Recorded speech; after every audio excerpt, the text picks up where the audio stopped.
Granit, we can see from those celebrations, the rain's not stopping that kind of happiness there. That's a big win, isn't it? You see the atmosphere, it's fucking unbelievable. Sorry about the language. That's one. Carry on. Yeah, you can see the atmosphere is unbelievable. I mean, from the start until the end, I think we deserve to win today. We was much better team today. And yeah, we are so happy that everything is going well at the moment. We are keeping everything what the coach is telling us, and these are the results. It wasn't always pretty, but you have to grind out a result sometimes, don't you? Listen, after the season, nobody asks you how you win in November or December or January. So we are trying to get a lot of points as possible, and after, let's see where we end. Duels all across the pitch as well, and a little bit of scuffle at the end. As you expect that emotion in this London sort of derby? Of course, the derby. These two teams have big history, even if they play against each other, and this is football. You need sometimes stuff like that. And with Manchester City's late penalty, you had to respond today, didn't you? Yeah, a little bit lucky for them, but if you play over 60 minutes with one less, I think you deserve a win to win. Let's get you inside. Well done. Team. However, there is no doubt about it, Mikel Arteta is building something special. Scott Parker is alongside us. And look, when you're a manager, of course you want wins, you want to play good football, but you also want to create this kind of almost ethereal thing that you can't grab hold of, which is a culture and a winning spirit. Did you see that today? Oh, yes, for sure, I see that. I see a team all round, to be fair, out of possession, in possession. The fine margins of these games are they've won a game on a set play, and you know these are the aspects of a football match in top games that you need. This is a team at this present moment in time. We said it at the top of the show, really a well-oiled team, a team that looks like they've got a real mentality about them as well. And you know these moments for Mikel will be the moments that you really try and harness a little bit as a manager. These are the moments. How do you do that? Well, you keep going over exactly where we are. There's nothing physically you can say. The evidence is here. We've come to Stamford Bridge. Big game. Man City have gone and got a last-minute goal yesterday to go top of the league. Chelsea coming off of a poor result last time. This is a huge game today with a lot of pressure. And you come out of this winning, that change room will be absolutely bouncing, no doubt. And I'm sure Mikel won't have to say a lot today. But leading in Monday morning, debriefing Tuesday, there'll be massive references on this, and also references to build this team up, to let them understand and let them know they've got a right chance this year, a massive chance, and they've put themselves in that through what they're creating now. What have you got for us on the touchscreen?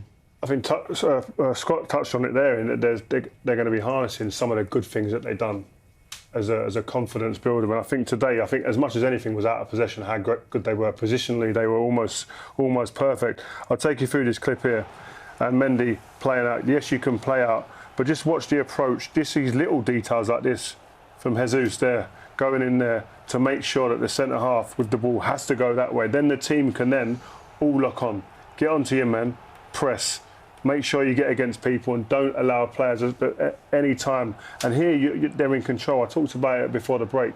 Controlling the opposition when they've got possession. Here you see, yes, you can go that way. Look how quick he makes sure Xhaka there gets his head down. Cucurella has no time to look up. He gets right up against him and all the bodies in behind him. Creates mistakes, creates a little bit of lack of belief at times. And here, from this point on, it's just pure bullying. They're up against people, they're able to get in contact with people, and then they can start recycling possession. And for an opposing team against this, it's awful. It's a sea of red shirts in front of you, making sure that you can't get your head up. And then what I mean, they're getting chances off the back of this. That's the important part when you look at these things. It's not just about pressing the opposition. What happens thereafter? This is another great clip here. Again, Chelsea have decent possession, it seems, but again, the starting point, the focal point, the trigger is there. Watch the way that Jesus curves his run, but then making sure you have to go this way. Thiago Silva has to come out this way. You can't go back.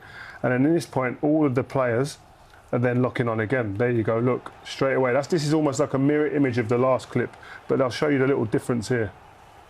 Big factor as well, really. Look at the distances and how compact this team are. Whenever the ball is back with Mendy, whenever the ball is in around the back four, back three, halfway line, the distances between any group or any units of players is always 10, 15 yards. This gives you the feeling, you know, for large parts this game's played on half a pitch. for Arsenal. Much bigger, much easier to cover and give the sense of that real, yeah, this is tight in here. This is the two centre-halves for me and the 9 are a massive factor why this team this year, the two centre-halves, you can only do that with these two centre-halves because you're leaving big spaces behind you where you would know... And that point is a great point. Look, this space here has been vacated by Mason Mount's run out here. And this is what he wants. They're waiting for Aubameyang to come in. But look how tight Saliba is. Saliba don't give him no space. Says, go on, I dare you to go in there. I'll be with you. Straight away on him. Thiago Silva makes a mistake. And then look at this, the bodies then. Because of the spaces like you mentioned, there aren't many. They're there, ready to pounce. And this actually ends up being a corner, which leads to the goal. Yeah.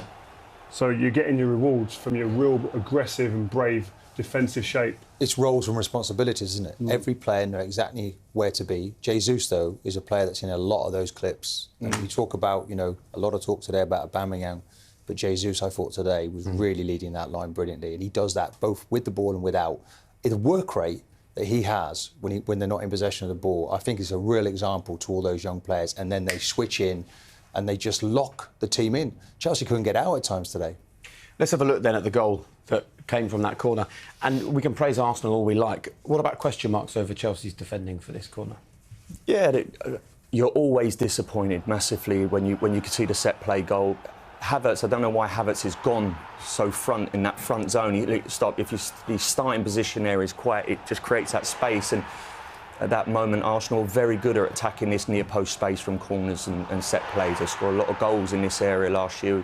And certainly this year we faced that when we was prepping. They're really, really good at making good runs into that near post space where anything, own goals, little touches like you see there, can cause massive problems. Havertz has got to do better there, hasn't he? Yeah, he just swings a lazy leg. Probably he's got a little bit deeper, and then he can come onto it rather than starting high and then running back. Now he's running back, and the ball's coming back, and now he's got a lot of things to deal with. Rather than if he starts in an early position forward, he can move forward to attack the ball, and there ain't a combination of things in terms of his movement which is going to cause him a bit of an issue. I think it's important when we talk about this game that we remember that Chelsea are at a different point in their evolution. They've obviously got loads of injuries, and we'll discuss that in a bit. But actually,